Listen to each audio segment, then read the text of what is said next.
በስመ አብ ወወልድ ወመንፈስ ቅዱስ አሐዱ አምላክ አሜን። ሰላም ክርስቶስ የዝሐልኩም ናይ ራሄል ዩቱብ ቤተሰብ ዝኾንኩም ከመይ ኣለኹም ድሓንዲኹም? ኣነ እግዚአብሔር ይመስገን ሰላም እየ። ብዘለኹምዎ ሰላምኩም ብዙሕ ተረፍ የለለይ ኩራት ኣሕዋተይ እንኳዕ ድማ ናብዛ ቻናለይ ብሰላም መጻኹም ኩለኩም ይፈቱ። ሓደሽቲ ዝኾንኩም ላይክ ሼር ሰብስክራይብ ብምግባር ቤተሰብ ሁኑ ኩለኩም ይፈቱ።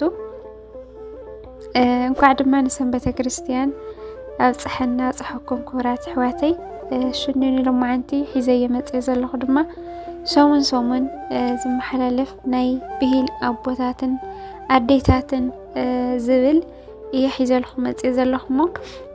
ብሂል ኣበው ምዕራፍ 2 ኮይኑ መበል 20 ክፋል ጽቡቕ ስራሕ ይብለና።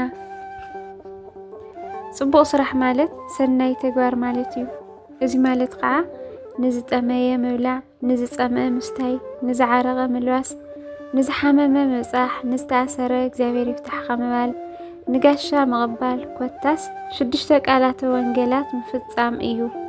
እዚኦም ቃላት እዚኦም ከዓ ደቂ ሰባት ኣብ መጨረሽታ ግዜ ኣብ ቅድሚ መንበር ፍርዲ ወልደ እግዚአብሔር ክርስቶስ ዝቆሙሉን ዝፈርዱሉን መልሲ ዝውህቡሉን እዩ።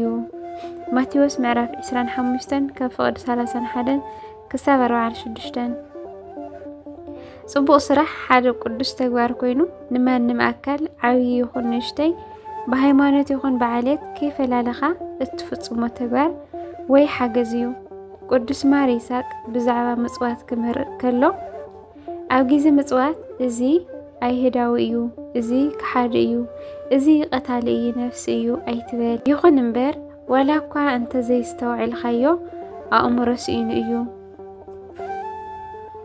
እዩ ካብ ሃይማኖት ዝተፈለየ እምበር ብባህሪ ሓውካ እዩ ይብለና። ስለዚ ምጽዋት ሓደ ካብቲ ጽቡቕ ስራሕ ስለ ዝኾነ ንሕና እውን ክንምጽውት ከለና ይኹን ብዝተፈላለዩ ነገራት ብዘይ ምፍልላይ ሰናይ ተግባር ምግባር ትርፋት ዝኾነ ጽቡቕ ስራሓት ክንሰርሕ ይግባና እዩ። ጠሚዩ ንዘሎ ሓውና ምብላዕ፣ ንዝፀመአ ምስታይ፣ እዚ ከዓ ንትምኒት ስጋ ኣህዲኡ ንትምኒት ነፍሲ ዘነቓቕሕን ቅዱስ ፍሬ ዘፍርን ህይወት ዘውህብን ዓብይ ቅዱስ ተግባር እዩ። ኣብ ርእሲ እዚ ደቂ ሰባት ውሉድ እግዚአብሔር ወይ ከዓ ደቂ እግዚአብሔር ምዃንና እንፈልጠሉን እንምስክረሉን ሰናይ ተግባር ወይ ጽቡቕ ስራሕ እዩ እሞ ብርግጽ ወልድ እግዚአብሔርና እናበልና ግናኸ ጽቡቕ ስራሕ ኣብ ህይወትና እንተዘየሎ ንሕና ውሉድ እግዚአብሔር ይመስለና እምበር ግናኸ ኣይኮንናን። ስም ጥራይ ኢና ሒዝና እንተርፍ ደቂ እግዚአብሔር ምዃንና ብተግባር እንተዘይረኣና ንንስሓ ዘብቅዕ ፍሬ እንተዘይሰሪሕና ደቂ እግዚአብሔር ጥራይና ምባልና ደቆ ክገብረና ኣይኽእልን እዩ። ከመይሲ ኣቦና አብርሃም ኣቦ ኣለና ብምባል ጥራይ ከም ዘየድሕኑ ቅዱስ ቃል ነጊርና እዩ። ማቴዎስ ምዕራፍ 3 ፍቕዲ 8-10። ስለ ጽቡቕ ስራሕ ወይ ሰናይ ተግባር ኣበው ዝብሉና ከዓ እስኪ ንመልከት። ንፀሓይ ብዓይኒ ዘይርኢ ሰብ ብርሃን እንታይ ከም ዝኾነ ንኻልእ ክነግር ከም ዘይከኣሎ ብምስማዕ ጥራይ ንብርሃን ከም ዘይርድኦ ከምኡ ከዓ ጽቡቕ ስራሕ ሰሪሖም ናብ ጣዕሚ ዘይበጽሑ ሰባት ናይ ዝመጽእ ምስጢርን እንታይ ከም ዝኾነን ክዛረቡ ኣይኽእሉን። ኣቦና ማር ይስሐቅ ጽቡቕ ስራሕ ካብ ምሕረት እግዚአብሔርን ካብ ጽቡቕ ፍቓድን ናይ ሰብን ዝተለዓለ እዩ። ኣቦና ፊልክስዮስ ብኩሉ ስራሕካ ንስሓ ስጋ ገንዘብካ ግበራ። ኣቦና ማር ይስሐቅ እትሰርሖ ኩሉ ንእግዚአብሔር ኢልካ ስርሐዮ፣ ከምዚ እንተገበርካ ጎይታ በረድኤት ሓዲሩካ ይነብር። ኣቦና ፊልክስዮስ እትሰርሖ ዘበለ ኩሉ ንእግዚአብሔር ኢልካ ስርሐዮ፣ ከምዚ እንተገይርካ እግዚአብሔር በረድኤት ኣባኻ ክሓድር እዩ። ኣቦና ፊልክስዮስ ሰይጣን ኣብ ምድራዊ ህይወት ከለና እግዚአብሔር ብምሕረቱ ጽቡቕ ስራሕ ክንሰርሓሎም ንዝህበና ዕለታት ከም ዘይንሓስብ ይገብረና። ኣቦና ቅዱስ ዮሃንስ ኣፈወርቂ ነፍስና ብስነ ምግባር ትሩፋት ንሰልማ ዳእምበር ንስጋ ጠፋኢ ብዝኾነ ወርቅን ዕንቁን ክነጊፃ ኣይግበአናን። ኣቦና ቅዱስ ዮሃንስ ኣፈወርቂ ወንጌል እምነት ጥራይ አይኮነን ዝምህር ቤት ትምህርቲ ስነ ምግባር ምስትያት መይጥ እዩ። ቅዱስ አብሮስ ዘሚላን 1 ግራም ዘይመልእ ስራሕ ብዙሕ ኪሎግራም ካብ ዝምዘኑ ቃላት ንላዕሊ ዋጋ ወይ ከዓ ሓስቢ ኣለዎ።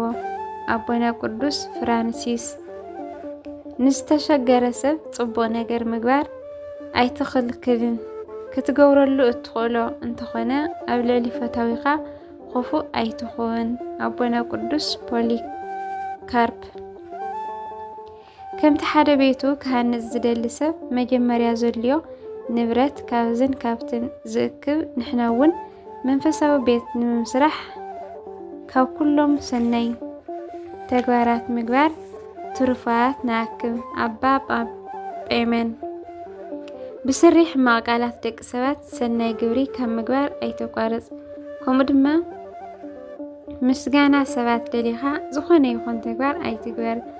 ቅዱስ ቄርሎስ ሳድሳዊ ሰብ ኣብ ዘመን ህይወቱ ዝተቀደሰ ጥራሕ ንኽሰርሕ እምበር ሱቅ ኢሉ እናበልዕን እናሰተየን ንዘመኑ ክሕልፍ እግዚአብሔር ኣይፈጠሮን። ኣባ እንየው ካብቲ ብዘይ ተግባር ዝዛረብ ከይተዛረበ ዘተግበር ይበልጽ። እቲ ዳሕረዋይ ሱቅ ኢሉ ሰናይ ይገብር፣ እቲ ቀዳማይ ግና እንተተዛረበ ሰናይ ኣይገብርን።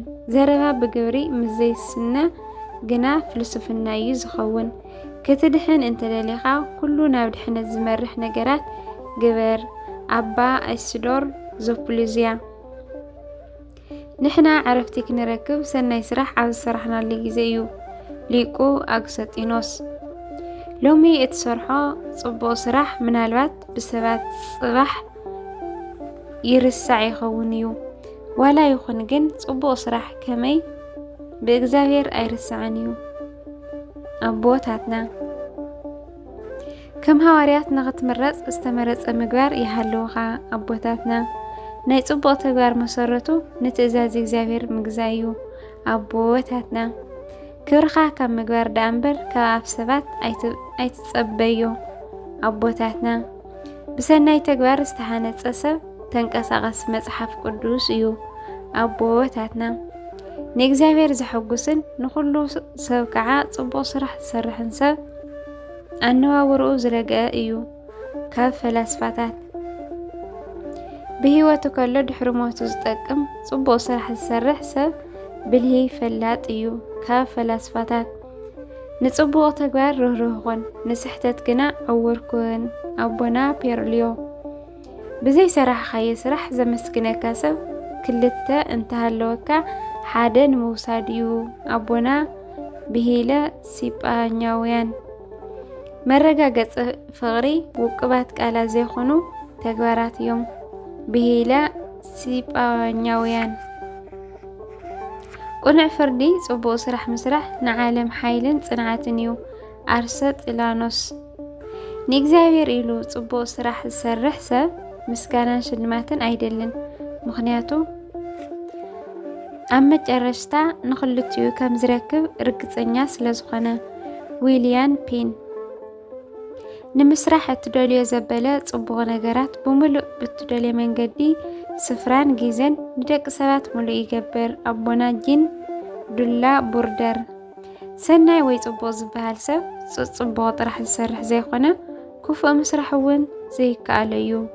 ኣቦና ሻልቶ ፒላኪ ተንኮል ኣብ ዝኾነ ኣይበጽሕን፣ ስለዚ ጽቡቕ ስራሕ።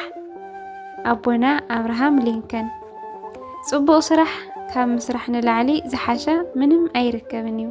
ካብ ፈላስፋታት መዘራረቢ ኣርእስትና ሰናይ ተግባር ጽቡቕ ስራሕ ኣብ ምስራሕ ተሳትፎኻ ከመይ እዩ?